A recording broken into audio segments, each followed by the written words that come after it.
HOA tried to take my private driveway, so I made sure they regretted it forever. I was halfway through my first sip of black coffee when I noticed a group of people marching toward my front gate. At the front of the pack was a woman in heels, a clipboard under one arm and a smug look on her face, like she'd just won a court case no one else attended. "Mr. Carter," she said with an air of fake politeness, "we'll need your gate key by Monday. The vote passed. It's official." That was the moment I knew this weekend was going to be hell. See, I live on a large piece of land in upstate Georgia. My grandfather bought it in the 70s, back when the lake behind my property was nothing but a quiet patch of water, surrounded by pine trees.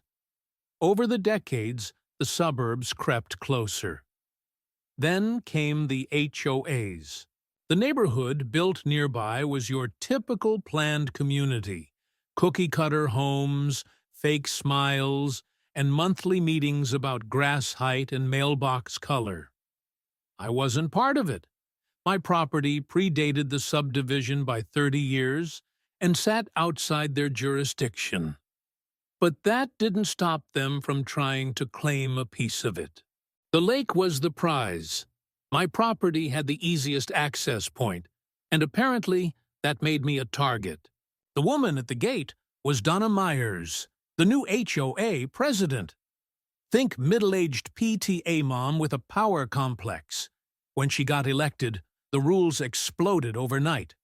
No inflatable decorations, no loud wind chimes, no grilling after 7 p.m. And now, she was coming after my driveway. She called it the community's most logical entry point to the lake. I called it what it was: trespassing. "Donna, I'm not in your HOA. You don't have a say over my land," I said calmly. She gave me a condescending smile. "But the community needs access. Proximity implies cooperation." I almost choked on my coffee. That sentence didn't even make legal sense. Later that night, I saw flashlights moving along my fence line. I reviewed the footage from my outdoor cams and spotted 3 silhouettes, 2 in yoga pants, 1 with bolt cutters. That was it. I wasn't going to sit back while these people played vigilante land grab.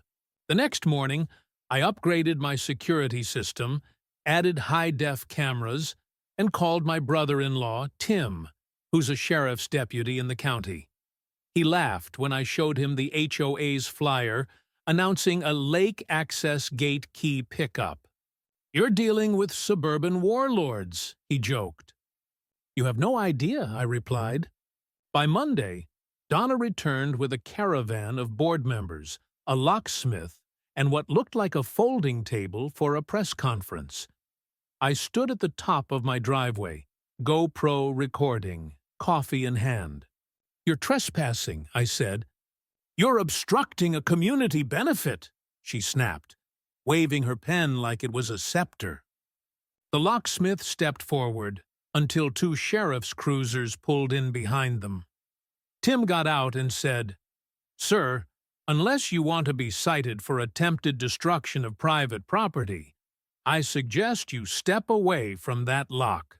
The guy backed off faster than a cat near water. Donna, still full of ego, insisted, "We voted. You'll regret this." "I hope your vote can unlock handcuffs," Tim muttered. After that, it went quiet for a bit. Too quiet. Which, coming from Donna, was worse than confrontation. Then I got a call from Larry, the HOA's treasurer.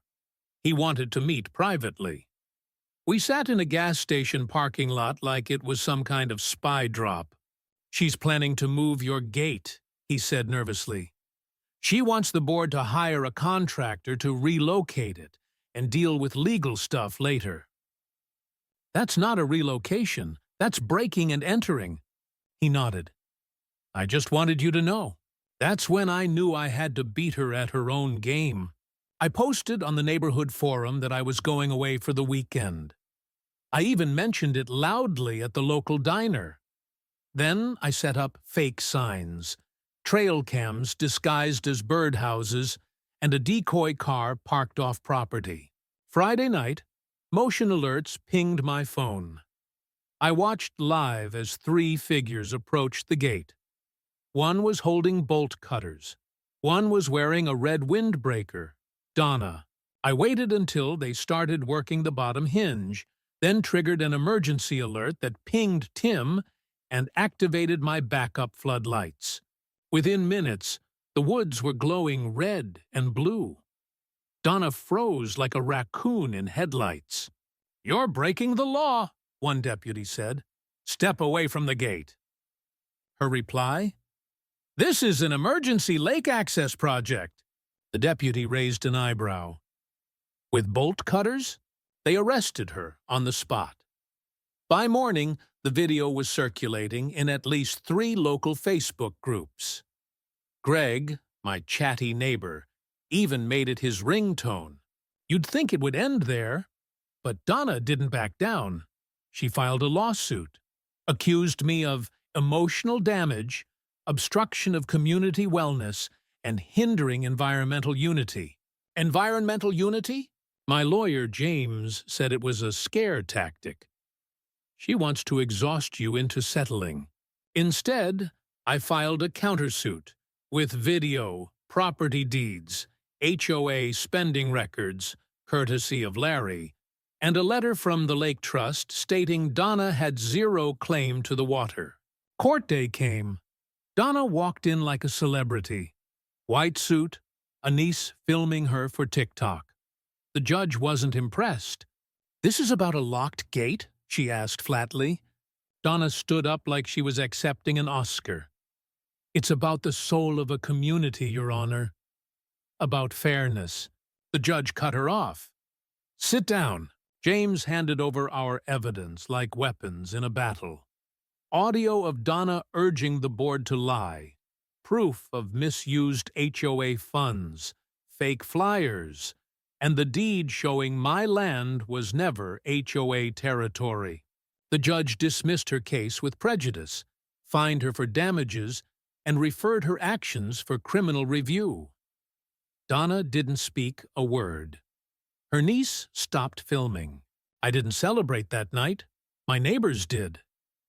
Greg brought soda. Linda, the new HOA president, handed me a formal apology letter.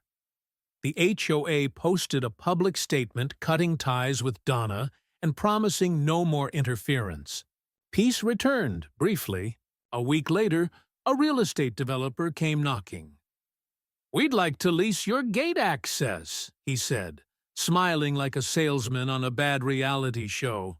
I turned him down. He tried to guilt me. I leaned in and whispered, "I've got court rulings and cops on speed dial. Go ahead. Try me."